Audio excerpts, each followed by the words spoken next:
Hey guys, in this video from Racers 360, we're going to cover oversteer. As a driver, what are the tools that you have at your disposal to help band-aid any problems? We're going to show you an amazing lap at Bathurst from Alan Simonson. Rest in peace, of course, one of the best drivers of all time. I've got a massive amount of respect for him. You're going to love this lap. And then at the end, we're also going to talk about setup. What are some universal things that you can do to help increase some rear confidence and get rid of some of that oversteer? So without further ado, let's get into it. So for us to understand what we do as drivers that may actually cause oversteer, we have to understand the very simple context of weight management. Now we're not going to go too far into this video, but just in a very simple way, every input we put in the car moves that weight somewhere. If we turn right, the weight's going to shift to the outside of the car to the left. If we brake, the weight's going to move forward. If we accelerate, the weight's going to move back. In a very simple way to talk about things, where the weight is where the grip is. So if we are braking, we've got more weight on the front end, we've got more front grip than rear grip. If we were on acceleration, weight's the rear, we've got more rear grip than front grip. So if we are having understeer mid to exit and we are accelerating even more, we're taking more grip away from the front and we're going to hurt that understeer.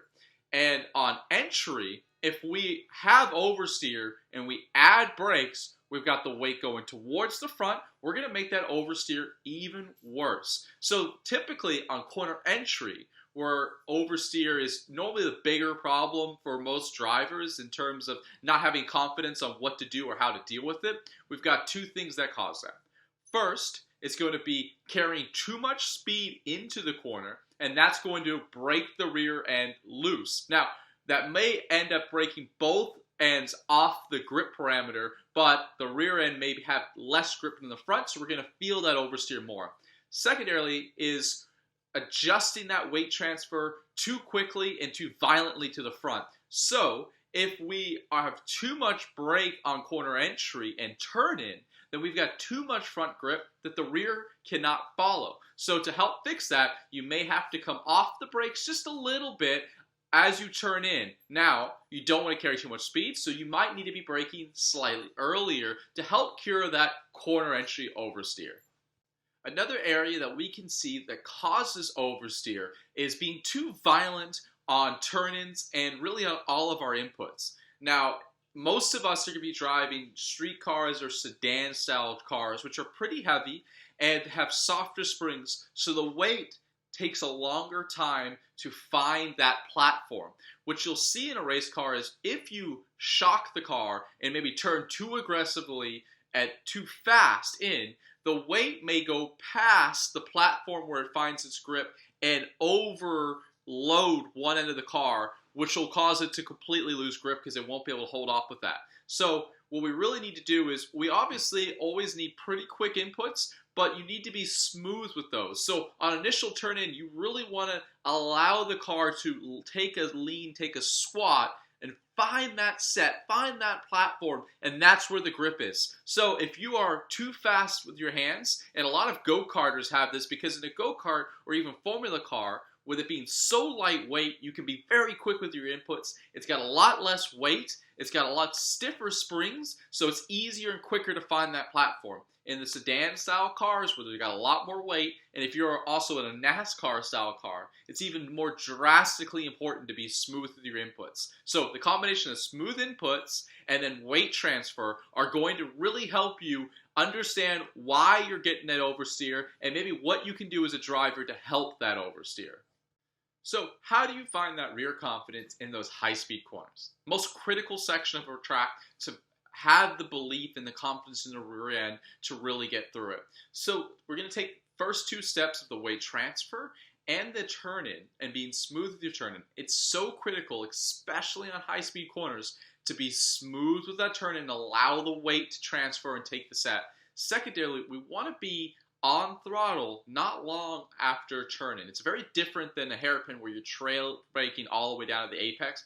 High-speed corners, and I'm talking about, turn 2 at Mossport, the downhill at Lime Rock, those type of corners which really catch your attention. You want to be on throttle pretty early. Now, I'm not talking about 50-60% throttle. I'm only talking about 5% throttle, something very small that just gets the weight back on the rear.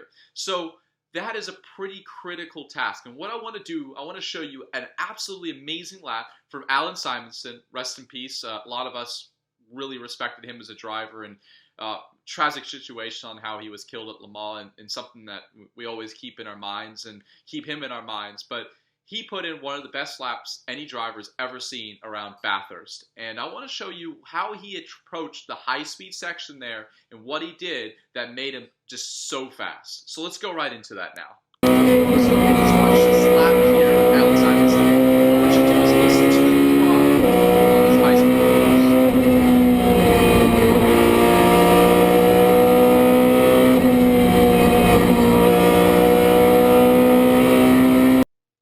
hear how early he was going to throttle there? He was on throttle, especially in that last corner where it really drops down a hill at turn-in. So we know as a driver, hey, we're going to crest a hill, we're going to lose grip. I would much rather lose a little bit of front grip and have that rear confidence. So I'm going to play it again. I'm going to pause it right where he gets to throttle, and you're going to see how early it is. So we're going through here, nice and smooth inputs on the wheel. He's really smooth on throttle, which is the most critical part of all of this. So he's coming through this corner. Now we're going to get ready for the crest.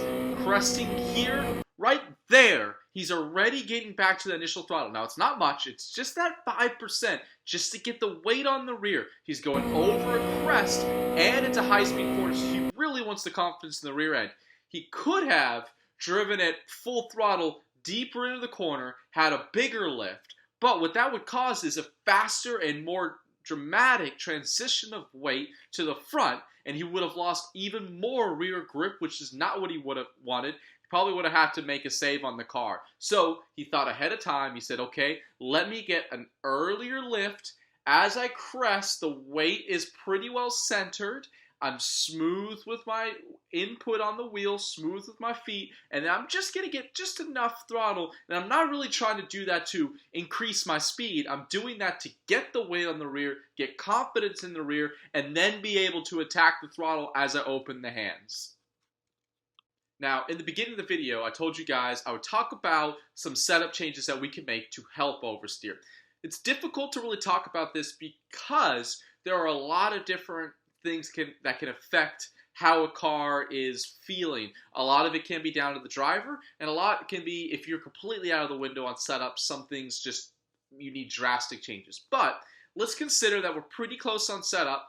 The drive is pretty close. Some things as a driver that I talk to my engineer about when the first things I think about.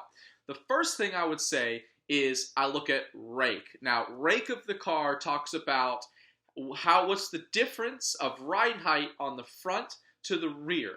And what my objective here to understand is my rear really high in the air? Now, when we're talking about weight, the higher that weight on the rear is, the more drastic it's going to move around on me. So if I need a little bit more oversteer to help point the car, I might want to increase the rear ride height or lower the front ride height to increase that rake number.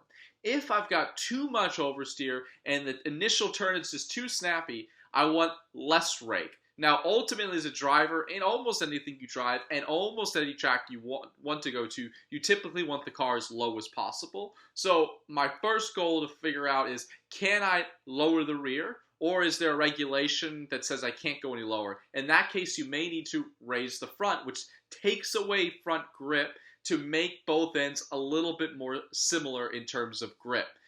Secondarily, you can look at some tire pressure stuff. If your rears are too hot and you've got maybe too much pressure in the rear, that could definitely cause oversteer on entry, and it can cause oversteer on exit when you try to put the power down as well.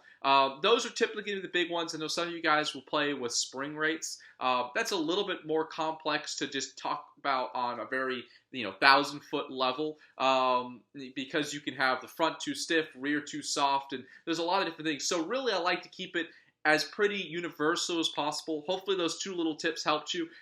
If you want the full lap to Alan Simonson's video at Bathurst, I'll have that down there in the section below. Also, please leave some comments, ask some questions. We're here at Racers 360. We're going to help you in any way we can. And thanks for watching, and hopefully you found this video helpful. And on track, you'll find the ways to, as a driver, help that confidence in the rear.